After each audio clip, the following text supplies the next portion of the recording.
1.3 Descartes e os ocasionalistas cartesianos Louis de Laforge, Gerard de Commodore, Johannes Clauber e Arnaud Geolink.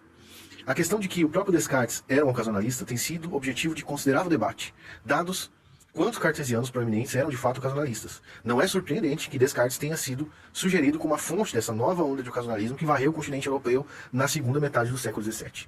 Alguns intérpretes, portanto, sustentam que, embora talvez não endossando totalmente o ocasionalismo em todos os aspectos, Descartes sustentava visões ocasionalistas com relação a substâncias estendidas, ou corpos, de acordo com esses intérpretes. Descartes negava que os corpos agissem sobre outros corpos imensos. Outros discordam e argumentam, por exemplo, que em casos de interação corpo-corpo, Descartes afirmou os poderes causais genuínos de substâncias estendidas. Observe que, dada a estrutura geral do dualismo cartesiano, 4 tipos de interação causal entre substâncias finitas são geralmente considerados. Primeiro, causalidade corpo-corpo, onde a substância estendida afeta a outra. Segundo, causalidade corpo-mente, onde mudanças corporais provocam mudança na mente. Terceiro, causalidade mente-corpo, onde a direção da causalidade é inversa à causalidade corpo-mente, e certos pensamentos ou volições provocam mudanças nos corpos. Quarto, causalidade intramental, onde várias formas de atividade mental, como produzir ideias, são considerados casos típicos. É dentro dessa estrutura que a respectiva posição sobre causalidades, ocasionalistas ou não, podem ser identificadas. Os casos 2 e 3 receberam muita atenção do público filosófico em geral. Este fenômeno remonta à princesa Elizabeth da Boêmia. Veja sua troca astuta com Descartes em suas obras. Como podemos ver na correspondência de Elizabeth, desde o início, muito do foco foi direcionado à questão de como, ou mesmo se duas substâncias radicalmente diferentes podem interagir casualmente. E essa atenção, às vezes, levou a caricatura do ocasionalismo como uma solução ad hoc para esse problema para os dualistas cartesianos. Mas, como já vimos, e veremos mais adiante, o escopo e profundidade das questões que cercam o surgimento do ocasionalismo deixam claro que essa representação é de fato uma caricatura na melhor das hipóteses. Em contraste com a situação referente ao suposto comprometimento de Descartes com o ocasionalismo, não há discordância no caso de Nicolas Malebranche, cujas obras fornecem algumas discussões mais extensas e importantes sobre o ocasionalismo. Assim, seus argumentos serão tópico de um exame mais aprofundado. Mas além de Malebranche, houve vários cartesianos antes de Malebranche, que apresentavam uma variedade de visões identificadas na corrente ocasionalista da década de 1660. Entre esses cartesianos, o médico e filósofo francês Louis de Laforge, 1632 a 1666. O advogado, filósofo pariense Gerard de Commodore, 1614 a 1683. E o teólogo e filósofo alemão Johannes Clauber, 1622 a 1655. E por último, o filósofo holandês Arnaud Geolink, 1624 a 1669. São os nomes mais proeminentes. No caso de Laforge, suas credenciais como ocasionalista sobre a causa eficaz ou eficácia causal de substâncias ou corpos estendidos nunca estiveram em dúvida. De fato, como observado anteriormente, foi Laforge que primeiro foi sugerido ter empregado pela primeira vez a expressão causa ocasional na sua obra do Tratado do Espírito do Homem, na página 347 dessa versão, onde ele argumenta que os corpos são meramente as causas remotas e ocasionais de nossas ideias sobre eles. O Tratado do Espírito do Homem, páginas 132 a 134. Alguns intérpretes argumentam que o ocasionalismo de Laforge se estendia às mentes também, e, portanto, era um ocasionalista global. Você pode ver nas obras de Prost, no capítulo 6, Bowler, 1865, Nedler, e especialmente a nota de rodapé de Nedler, e outros argumentam contra essa visão, Bardot e Nadler também apresenta um argumento contrário. O caso, para restringir o escopo de ocasionalista de Laforge apenas as substâncias estendidas, parece bem fundamentado, se levarmos em seguinte consideração os textos. Todas as nossas ideias consideradas em si mesmas, na medida em que são apenas maneiras diferentes de pensar, não precisam de nenhuma causa para a sua proteção além da nossa mente.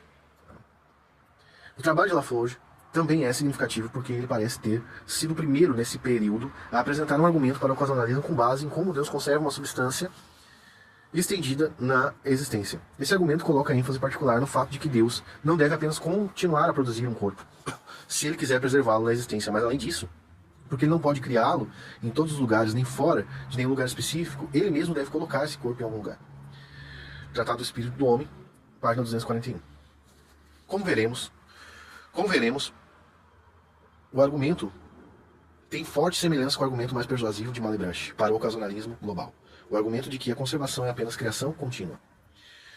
Agora o trabalho de Gerard Cordemont parece ter sido uma influência indireta em Malebranche, como o próprio Malebranche reconhece na seu livro Busca da Verdade.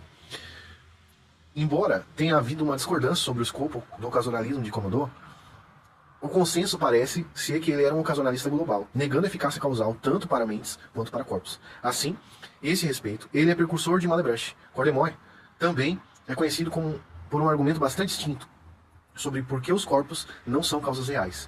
Um que emprega a premissa controversa de que o movimento de um corpo pode ser continuado apenas pelo agente causal que o iniciou, na sua obra Discernimento, páginas 135 e 136.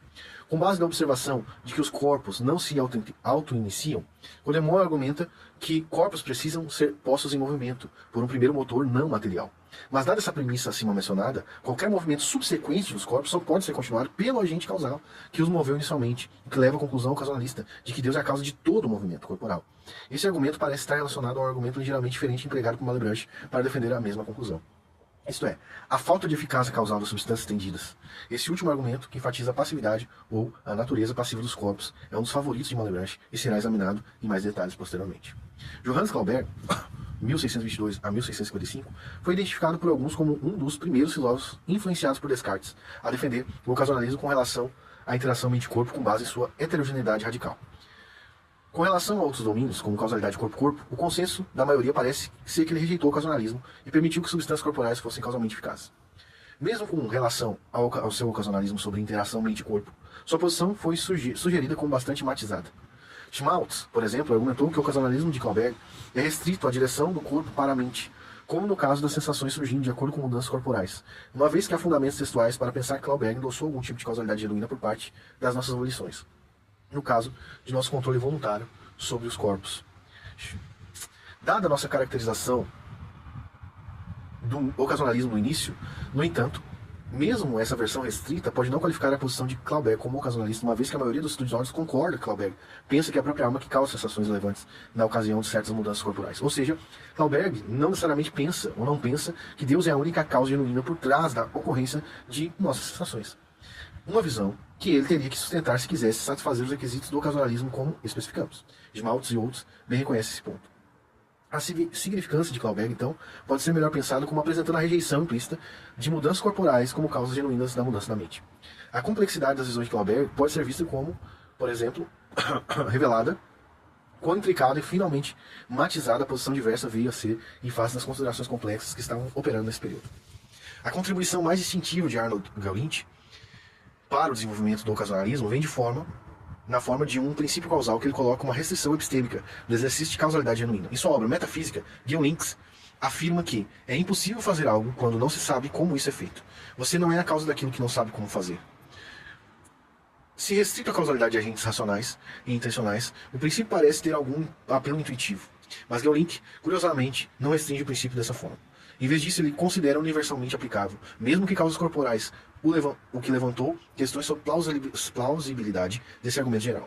Malebranche parece estar adotando uma versão desse princípio, que discutiremos mais tarde em uma sessão sobre o argumento de nenhuma representação.